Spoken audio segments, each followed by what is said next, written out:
Estamos de volta, hematologia básica, nosso quarto, Nosso quarto encontro, digital. Muito bem, estamos aqui novamente. E agora eu quero tratar com vocês nesse módulo aqui, no quarto módulo, eu quero tratar com vocês aqui uma continuidade do módulo 3 que a gente falou sobre a leucogênese, certo? A gente falou de origem linfóide, mieloide, célula-tronco, pluripotentes, que dão as origens às células. Finalmente, a gente falou das células e do sistema de defesa. Mas eu quero falar um pouquinho mais do sistema de defesa, tá? O sistema de defesa aqui ela tem uma relação direta com os leucócitos. Então, lá no seu hemograma, quando você olha lá o hemograma, eu quero ver meu hemograma. Se olha o hemograma, você vai ver os valores de referência dos leucócitos, tá certo? Quando olha os leucócitos, a gente vai ver que pode acontecer de ter distúrbios hematológicos diminuindo ali, de forma anormal, diminuindo, o número total de leucócitos, ou seja, o número de glóbulos brancos abaixo do que deveria, tá? Existe valores de referência, Por exemplo, leucócito abaixo de 4.000 microlitros, Geralmente é considerado ali uma leucopenia, tá? Muito bem. Então, os valores podem mudar de laboratório para laboratório. Mas vamos pensar aqui que, de uma maneira geral, a leucopenia, ou seja, os leucócitos abaixo de um valor de referência estabelecido, eu falo sempre que pode variar, porque, por exemplo, se você está na área veterinária, o valor de um animal, por exemplo, um cãozinho, o valor de referência dele, obviamente, é totalmente diferente de um valor de um ser humano, tá certo? Mas estuda-se a mesma condição. Mas falando dos humanos, a gente tem essa visualização, da leucopenia, ou seja, os leucócitos abaixo do valor de referência, na contagem total deles, então inferior a um limite da normalidade. Então a gente vai definir como leucopenia, tá? A leucopenia, ou seja, os leucócitos abaixo, elas também vão sofrer uma classificação, tá?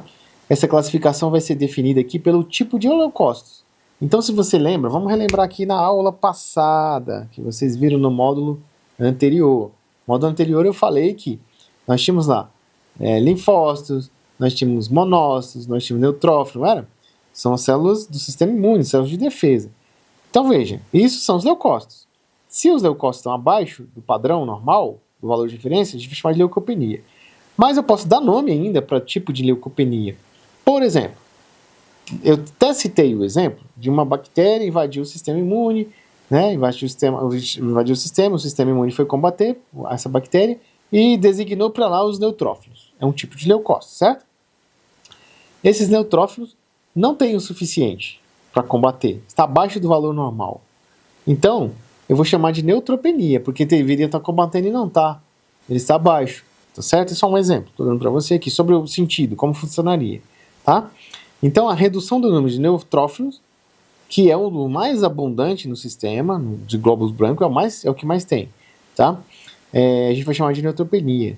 Se for linfócito, professor, vamos chamar de linfopenia, ou linfocitopenia, que é a redução do número de linfócitos, que são células essenciais, como o T e o B, certo?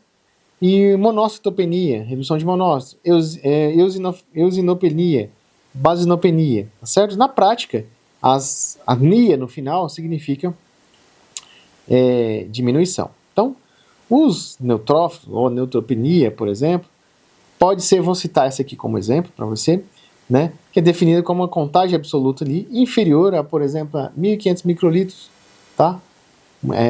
Por litro em adultos. Então, ela é classificada aqui, uma neutropenia pode ser classificada em grave, superior a 500 microlitros por litro, certo? Muito grave, moderada, leve, tudo isso é em análise laboratorial, certo?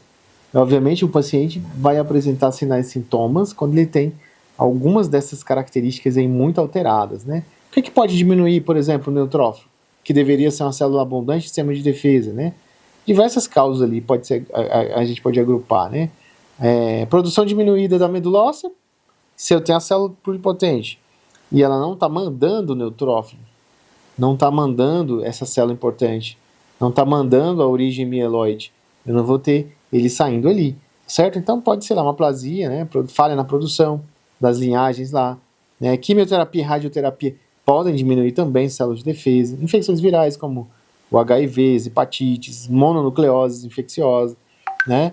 Deficiências nutricionais também, como B12, vitamina D, vitamina B12 e folato, doenças da medula óssea, drogas como alguns tipos de antibióticos, né? E destruição ali aumentada, né?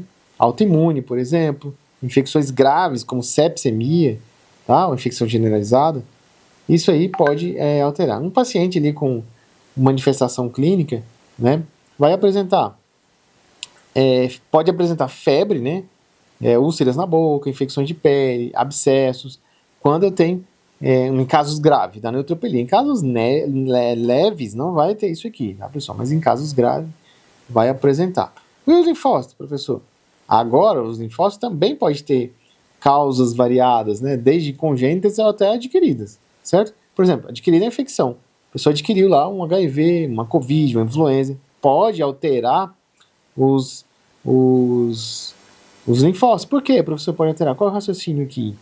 Pode alterar de que forma? Ora, se está combatendo a infecção e o principal agente combatente é um linfócito, ele vai gastar toda a energia, vai subir, vai tentar. Se a medula óssea não conseguir entregar a tempo novas linhagens anteriores, a gente vai ter muita célula imatura e não tem um linfócito maturado ou maduro. Por isso, no exame laboratorial, vai dar menos, né? Então, quimioterapia também leva a uma redução.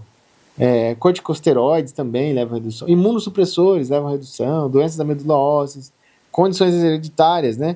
Como SCID, certo? Que são imunodeficiências combinadas graves, né? Entre outras causas, né?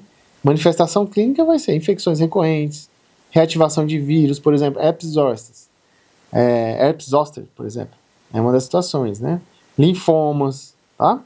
Tudo isso pode levar, mas o diagnóstico laboratorial é o que vai traduzir isso pra gente. A gente vai conseguir ver isso lá nos testes específicos, né? No hemograma lá, quando está completo com o leucograma junto, a gente vai ver os glóbulos brancos. E o esfregaço sanguíneo, que é lá no laboratório que acontece isso, tá? No laboratório de análises clínicas, a gente consegue obter lá o hemograma e a amostra do paciente, vão ter os resultados que vão aparecer de maneira automatizada, e às vezes a gente pode ir na mão lá, produzir uma lâmina, né? Que é pegar o sangue do nosso paciente, colocar na lâmina e fazer o esfregaço, e a gente fazer a microscopia, uma análise de microscópio, olhando, conhecendo ali a morfologia e a maturidade das células, a gente vai entender, vai contar isso aí, fazer contagem diferencial em meios específicos, né? De contagem através do microscópio. Então, é uma maneira da gente avaliar também. E exames complementares, sorologias, testes de imunidade, a gente consegue ver ali também.